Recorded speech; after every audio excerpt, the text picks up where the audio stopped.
New since 6 right here on the night team. LMPD has made an arrest in the deadly triple shooting that happened in Portland earlier this month. Thanks for joining us here on the night team. I'm Alex Dieterer. Doug has the night off. Cody Worf has been charged with murder in connection with the shooting that happened on Griffiths Avenue on April 8th. Police say 2 men and a woman were found shot dead inside a house a few blocks from Boone Square Park. Worf was arrested on other charges on April 12th. Court documents show Worf was a known fugitive out of Floyd County, Indiana. Police say detectives were tailing Worf, who was driving to a home on Hill Street when officers attempted to pull him over. Worf allegedly fled from police in his car and crashed into a detective's car as well as a parked car. Court documents say the crash caused serious damage to both cars. LMPD says Worf was then ran from police on foot but was eventually captured. Worf allegedly gave police a fake name and address before trying to run from police again after he was handcuffed. Worf is facing multiple other charges, including escape, giving false information, and fleeing police. New tonight, the man found guilty for shooting and killing 2 people in 2020 has asked for a new trial. Malone Harris was found guilty of killing Antonia Lucas and Daniel Key Jr. Both were found dead in a car in the Smoketown neighborhood on New Year's Eve 2020. Attorneys cite several errors they say the court made. That includes an anonymous tip that pointed to another person having actually committed the crime. Attorneys say the defense was never shown this during pretrial and could not adequately prepare to defend Harris without the relevant information. As of now, Harris is scheduled to be sentenced on June 9th.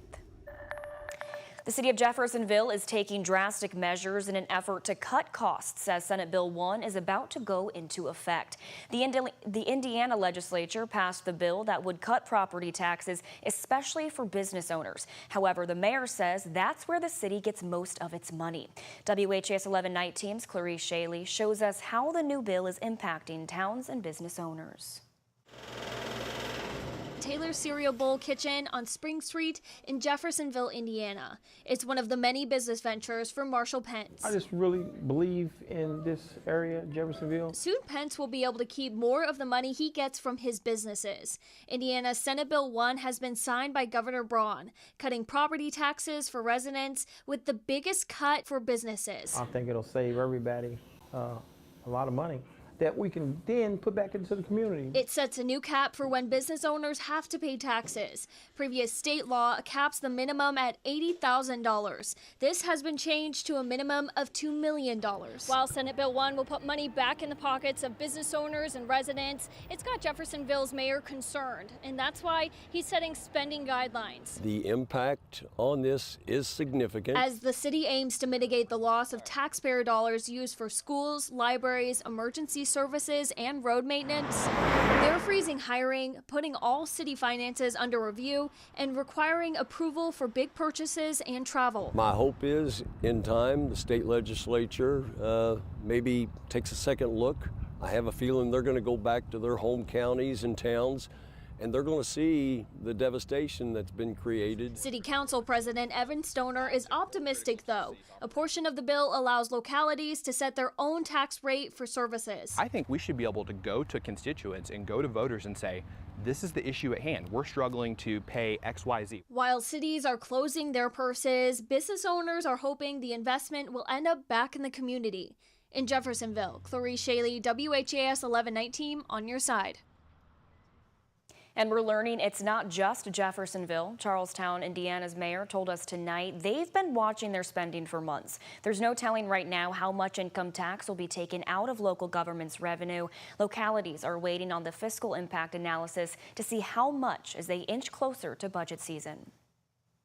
In developing news late today, Churchill Downs announced that it's putting the huge makeover of the infield and other major projects on hold. Churchill Downs Incorporated says the delay is due to the increasing uncertainty surrounding construction costs related to the tariff and trade disputes and other economic conditions. In the coming months, Churchill says it will look over the projects once again to evaluate timing. The Finish Line Suites and the mansion will be completed in 2026. Churchill's infield project would have added 3 new buildings, and it alone was going to cost $70 million. It all comes as Churchill is set to report its earning results tomorrow morning. And in other news involving Churchill Downs, changes could be coming to a years-long payment agreement between Churchill Downs and JCPS. The yearly funding for the school district that comes from taxes at the racetrack is at risk of being taken away. Metro Council members have proposed a new deal with the racetrack, including an extension to keep it property tax-free for another 30 years. Mayor Craig Greenberg says this proposal will be good for JCPS and for the entire city's economy. But others are saying every dollar lost is critical, especially in today's climate.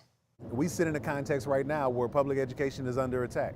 It is under attack from Frankfurt, it is under attack from the United States government. And so again, putting any dollar in jeopardy for public education is a problem. New jobs are going to be created. Those individuals will be buying homes. They will help increase other property tax values that will go up. Metro Council still has to hear and pass the resolution. Well, we're only 2 weeks out from the Real ID deadline, and now Kentucky state senators want another extension. So far, just 36% of Kentuckians upgraded their licenses. Kentucky did not start implementing Real ID until more than a decade after it was passed, and lines at the DMV are only getting longer. WHAS spoke with one group who were in line for nearly 7 hours, but were unable to get the upgraded license because of a missing document. Why didn't you get your Real ID 3 years ago when you were here? Well, didn't want to. And I didn't know if this was actually going to be a thing that was really going to be enforced at the time. Yeah. It was very wishy-washy. They kept pushing it back and pushing it back and pushing it back. Are hoping to get a 2-year extension. In the meantime, to alleviate the wait times, Senate Bill 43 takes effect this June. It allows third parties like AAA to renew licenses, but still leaves the Kentucky Transportation Cabinet responsible for Real ID upgrades. LMPD is seeing an uptick in ATVs street racing in the city, and Louisville Police Chief Paul Humphrey says he wants to crush ATVs along with cars. But one Metro Council member is telling us that car crushing is not the solution. WHAS 11 Night Team's photojournalist Emma Gefter and I have a look at the solutions leaders are pushing for. We have a problem with ATVs and off-road vehicles. The latest culprit of street racing in Louisville. The crackdown on illegal street racing continues. They apply in the ordinance. So if you're out there on the ATVs on the streets and you're causing issues, we will seize those just the same way as we seize a car, and you'll lose it for 6 months. For LMPD Chief Paul Humphrey, the push for car crushing also continues, now including ATVs. Hopefully one day we'll have the ability to crush it and take it away from you completely. So all those people that you see, we're coming after them too. Even though House Bill 465 deemed the car crushing bill died in the Senate last year. I'm for the initial confiscation of the car for 6 months on first offense. Second offense, it makes no sense to me to crush a perfectly good car when there are all kinds of people in our community who need a car and don't have one. For District 4 Councilman Ken Herndon, who represents areas like downtown and Nulu, car crushing isn't the answer. So why not save the car instead of crush it? While he hasn't seen an ATV issue, he has seen an uptick in younger people on motorized bikes racing through streets. Running every light and both lanes of traffic. So they were going against oncoming traffic like I was. And that's highly dangerous. If anybody wasn't paying attention, they could have mowed down 4 or 5 easily could have done that. The latest signs, burnout marks at Clay and Witherspoon. Anything that endangers the general public, not to mention the racers, should be dealt with sharply and severely. The city is already fining drivers and confiscating their cars if they're caught street racing. But will car crushing be next? Both Chief Humphrey and Mayor Greenberg have thrown their support behind car crushing. Kentucky State Representative Jason Nemes is hopeful the bill will pass next year. This week, a new partnership between Hardin County and Bullitt County could save lives. Bullitt County will now be providing EMS services for the small river town of West Point. Right now, the town's mayor says the nearest Hardin County ambulance is in Radcliffe, which is nearly a half-hour away. It's a real win for West Point because the difference between the old 25-minute response time and the 7-minute response time is truly life and death. Could be very well. We have an ambulance stationed in Nichols, Kentucky. On a call, it's literally 6 to 8 minutes from West Point. There was an opportunity, we have been getting calls. Both officials say this won't cost the city or counties any money.